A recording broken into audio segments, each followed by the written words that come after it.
Hello. In this video, I'm just going to finish up the example that we had at the end of class on Tuesday. And hopefully that will then lead nicely into the next video on position, velocity, and acceleration. So on the screen, you can see the example that we just had. So we need to find f of x. So quick review, we are going to need antiderivatives. Okay. So to get from f double prime to f prime isn't taking the derivative, this is the antiderivative. Okay, so that will be our first step. That will give us a constant. So let's do step number one. So we know that f double prime is x plus 2. So what is f prime? We're going to sort of guess our way. It has to have an x squared. But if we just have that as our first term, its derivative will be 2x. So the antiderivative must be 1/2 x squared. So when you take the derivative of 1/2 x squared again, it will give you the x back, which we have in f double prime.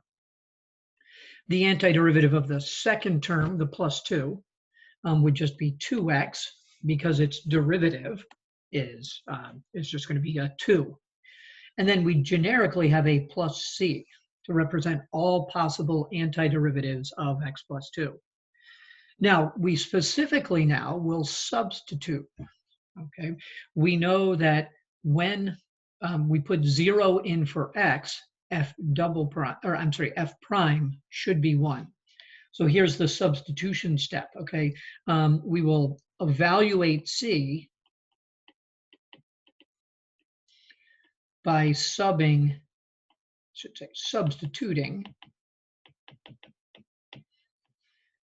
a known point.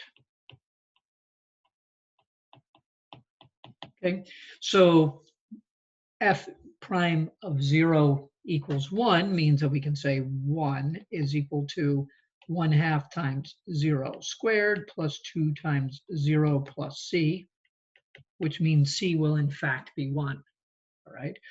So now we know that the first derivative that we're looking for would be that f prime is equal to 1/2 x squared plus 2x plus 1. So that is the first derivative that meets the condition that f prime of 0 equals 1. Okay, so we don't have an unknown constant. We have it's known now what that constant will be. So we just repeat this step to find what f would be. Okay, we actually go back to the first step. We know that if I want to go from f prime to f, once again, we're going to take the antiderivative, or find the antiderivative. Okay, and we'll know that we have the antiderivative if its derivative matches f prime. So what happens here? Well, we need to get f. So we know that x squared better go up a power. It better be x cubed. All right. But if you just take the derivative of that, you get 3x squared, and we need it to be 1/2. So this better be a 1/6 in front of the x cubed, so that its derivative will in fact be 1/2 x squared. Okay. The second term needs to have a derivative of 2x. Well, then that means the second term must be x squared, because the derivative of x squared is 2x. And the last term, or the third term, I should say, must be x, because the derivative of x is 1. Okay, so the derivative of what I've written so far will match f prime, and if I put a plus an unknown constant on there, its derivative still matches f prime. Okay, so we check by taking the derivative and seeing if in fact we get f prime back again. All right, so we thought our way through that. Now we're going to learn a power rule for antidifferentiation that says if I want the antiderivative, if you started with a function f of x is equal to x to the nth power, then the antiderivative f of x will be, we know we have to go up 1 power, but we'll also divide by that power. So that's the algorithm that works, but we could kind of guess our way to that algorithm in this process. We'll talk more about this in the future. Okay, so continuing onward, we now have this answer for F, but we need to evaluate what is the unknown constant, and that's where we will evaluate C using the fact that we said F of 0 is equal to 5. So I can put in 5 equals 1/6 times 0 cubed plus 0 squared plus 0 plus C. So C must be 5. All right.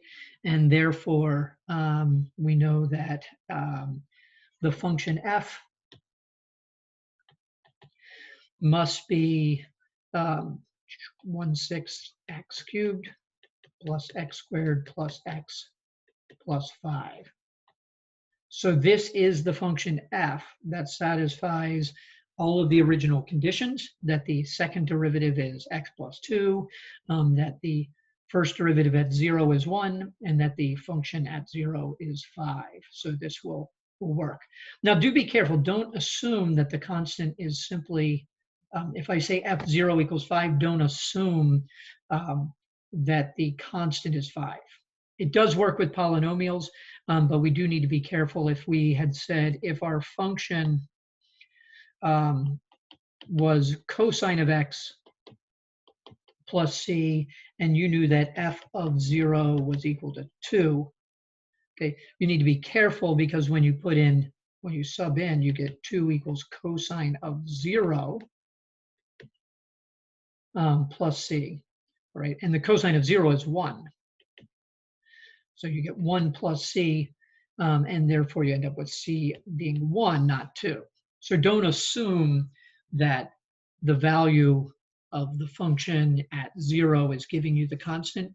It does work for a polynomial that way, but not for every function. So it always, you want to be careful and do the substitution, at least mentally, to make sure that that will give you the right answer.